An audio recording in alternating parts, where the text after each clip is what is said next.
สบายดีจ้าพี่น้องตอนนี้โลเท่าไรวะเมื่อนี้พาบ่าวบะสาววันปเจียริโอมาหาบ่าวดามาเฮ็ดเพาะพี่น้องอยู่ที่บ้านเวิร์นคูนนะจ๊ะปะเลาะวงดอนเฮ็ดเพาะพี่น้องจะได้เอาบ้างมนคักมนแน่ทันที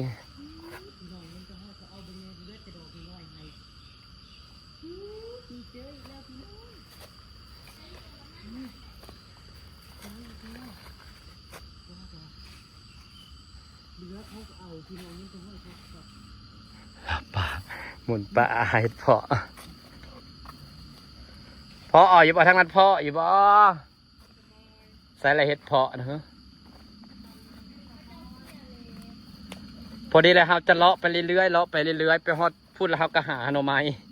เอาเสียมมาอยู่บ่หาหน่อไม้ไปต้มเข้าไปในเฮือนของเจ้านี่เข้าไปกาแตงต้มหน่อไม้เต็มหม้อ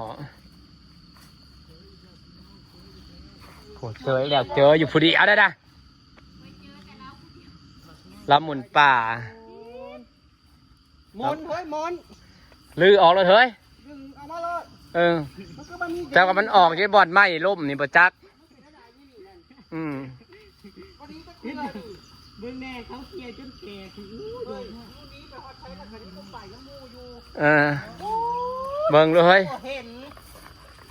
เห็นบ่มันบ่เห็นอยู่ได้ดอกนี่น้อยนี่พี่น้องเรียกกระดอแต่พี่น้องโอ้ยกูบ่เห็นดิน้อยโคตรเฮ้ยมาเคยมาเห็ดคอนเทนต์ลกเฟซเห็ดคือเห็นเห็ดนี่อ้ายยังบ่เห็นมึงอายเห็ดยังบ่เห็นเลยเห็นแต่หมูเห็ดเด้ชอบไว้เอ้ยเอามาเฮ้ยบ่มาพัชิเป็นคอนเทนต์นี่อยากชอบไว้พอเห็ดบัวหายบ้านเดิมจังสิคือเนาะหายกีดอยากชอบไว้เพื่อพ่อเห็ดปวกมันสิบทจะมันอยู่ในบ่อนไม้ล้มนี่บทจะเคยพายมากกระเคียดอยู่ขอบไม้ล้มนี่นะผมแม่มันออกดอกพอได้กระเคียบ่ได้พอได้มากกระค่าได้กระค่าเนาะจะว่าลื้อออกจะเป็นหยุ่มๆอยู่ประจักษ์เนาะเฮ้ย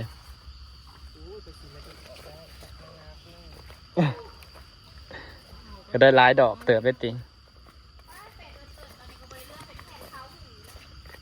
โอ้ยผมแมนซิมิตาห้าวเข่ามานี่เฮ้ยต้องมีคนมาหาแล้วสมมือนะคนมาหาเห็ดนะแมนซิมิตาห้าว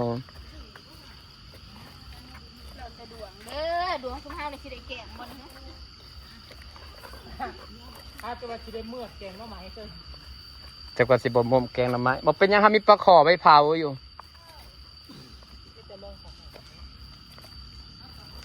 ปิ้งปลาขอกินปิ้งปลาขอตำบักหุ่งเนาะเพื่อสิขักหากขัดฝนตกมันหักอยากคู่ได้คันมันออกลาย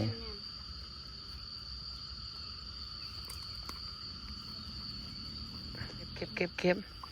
มันต้องคู่อัดนะคะนี่นะเห็นหน่อยพอนะเจ้ากระทวงดังๆก่อนบ่มีแห้งก่อนไปเห็นเห็ด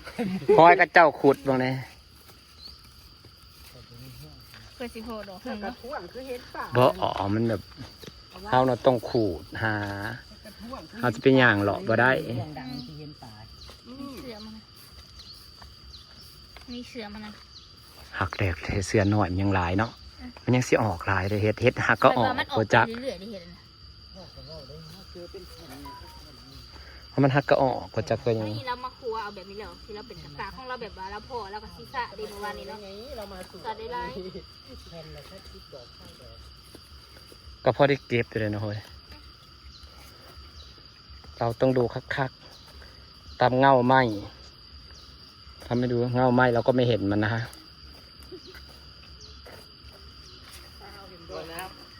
กวาดลงมาคิดว่าเฮ็ดต่างไม่อ่อนนั่งดีดูอัน พ่อบ่เฮ้ยใส่ละเฮ็ดเพาะ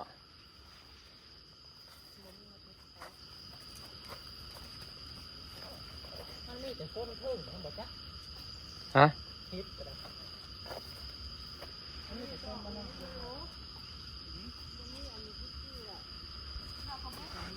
เฮ้ยใครจะยังไม่นี่ใครเหนื่อย เอารังนกไปกินดิ รังนกว่าอันนี้คือรังนกอย่าง รังนกแท้ซุปไก่สกัด ไม่อันนี้ยังไม่ได้สกัด อันนี้แหละรังนกแท้ถ้าเธออยากอันนี้เธอต้องกินรังนกแท้รังนกแท้ จะบอกให้คุณ ฮะสวนผุดสวนเฮาอยู่หลุมผุดปัสสิพาไปเบิ่ง พวกนี้ดอกน้อยไงดูนี่ เฮ็ดมันหักกะออกเนาะ เสื้อมันเต็มอยู่ มันหักกะออกเฮ็ดนะพอได้เก็บอยู่เด้อเห็นว่าก็ได้ มีอยู่เฮ้ยคิดทั้งนั้นบ่ออกบ่ทั้งนั้นพาไปแล้วนะบ่ทั้งนั้นพาไปแล้วนะบ่ออกบ่ จังหวะนี่เด้วถึงไปแต่จะมันบ่พอมันบ่ละบ่ได้มันบ่มี มันได้ออกบ่จังเนาะ มันคนที่หลายตัวเลย บ่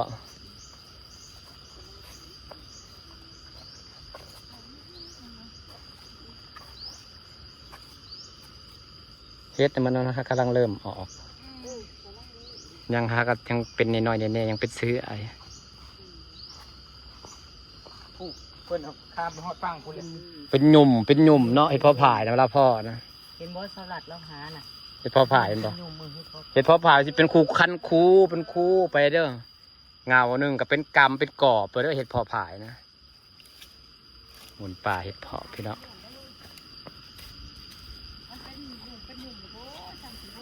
หนุ่มหนึ่งเป็นคันเป็นคู่ไปเนาะ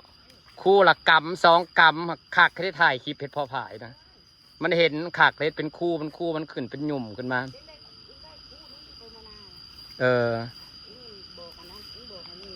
แต่ทรงนานางเพียงนางคาปีเดียวเนี่ยม้วน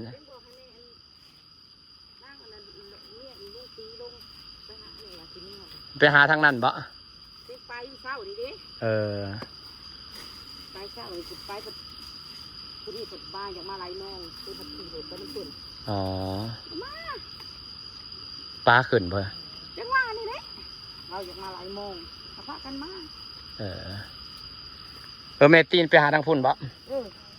ก็เฮ็ดเพิ่งก็ออกบ่ เด็กบ่ได้หาให้ถึง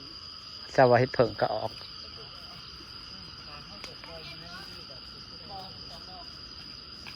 เลาะป่าหาเฮ็ดพี่น้องสิเลาะไปฮอดสวนเลยเลาะไปเรื่อยๆไปเลาะไปเบิ่งสวนเฮาสิมีโครงการปลูก นี่ใส่สวนจ้ะ ผู้ข้างหน้าเพิ่นแหละออก ปีแรกอยู่หน้าสวนพากันได้บักหลายก็ไอ้แตงออกแท้ออกว่ามันก็ออกลามไปเบิดนี่แหละค่ะได้ลาหรือยังค่ะ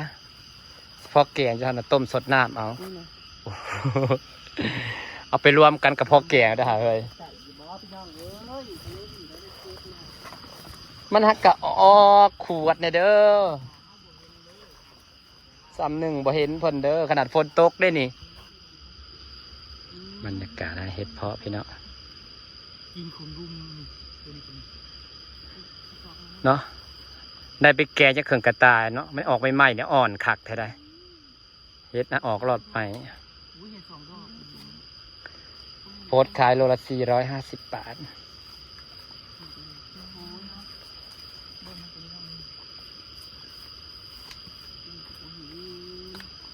เห็นเดือนดอก2ดอก2ดอกอันนี้มันเห็นดีนะ ฝนตกห้ามไปจึงเห็นเนี่ยฝนบ่ตกยังคิดว่าสิเห็นนะไม่ได้เห็นมันเด้อเนี่ยบ่ได้พูดวันนี้ยังว่าฝนตกเลยนี่ ได้2 ดอก ถือแล้วมาหาหลังให้ฝนตกเลยนะ นี่ไง2นี่ มันฟูโคโลเห็นแล้วเด้อเฮ้ยแท้แว่อยู่เนาะงามเนาะเฮ็ดเพาะหนังน่ะละก็ง่าย เพราะว่าเนาะ หักคัดเรื่องหาม่วนน่ะเฮ็ดเพาะผายได้ ลายคนก็จริงแต่ว่าตามันไปมันมากคือเพราะอันนี้ก็สนุกนะไปแล้วมันพูดหลอกล่อนเลย แม่น เ เฉพาะผ่าแบบเป็นไอ้ยุ่มๆเป็นไอ้ อันนี้มันบ่ คู่บอลกรรมซองกรรม อันนี้ทำยังไงมันก็เลยบ่เห็นถามมันใหญ่บ่เป็นมวน วันนี้ถ่ายไปก็ลงคลิปไม่ได้ค่ะไฟยังไม่มาเลยประจังเนาะสัญญาณขึ้นเลย เป็นงานคืนมาบอกบ่ได้ ขันสัญญาณขึ้นน่ะแสดงว่าไฟมาขันสัญญาณบอลขึ้นน่ะไฟพันไม่มาปกติไฟทั้งที่ดับบริโดนได้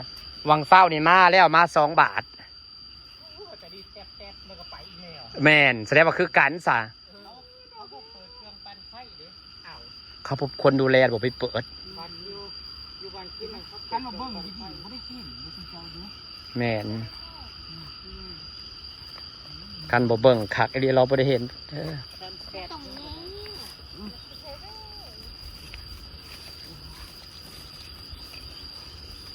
บ่ได้กินบ่ได้กิน บ่ได้กินบ่ได้กิน หายปูหงายคนเดิม เอ้ยปวกพ่อหมู่แล้วก็พ่อโลดเนาะ เฮ็ดถึง เฮ็ดป่วนไปหาหลายๆคนเสียคนนี้จะม่วนยามมันออกเอาย่างภาพหนากันไปเด้ ถ้าเห็นกันเลน หลอกภัยหลอกมัน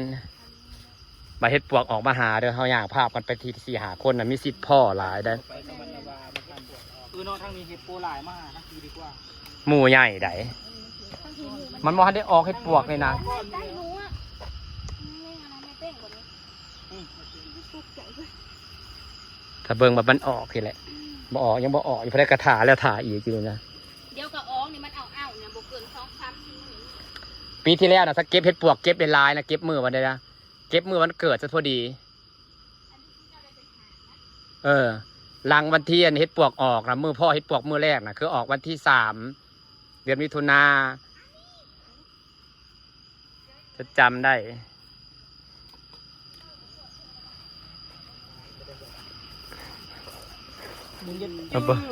ดอกเห็ดเพาะนั้นเป็นอะไร นี่ดอกเห็ดเพาะเป็นอะไร เป็นมาซ้ำกับทิปโจ้ นี่อะคือดอกเห็ดเพาะยังอ่อนๆหนึ่ง ถ้าไปโดดน้ำปะ พระเจ้าวัดสิโดดนำหอยมากฝนตกขักกะลิเมื่อคืนจะนำหอยมากน้ำนองเขาก็จะขึ้นบักเป็นหลายปกติบ่ขึ้นมาแรงมันสิทื่นลงมาอีกเลยแม่เนาะ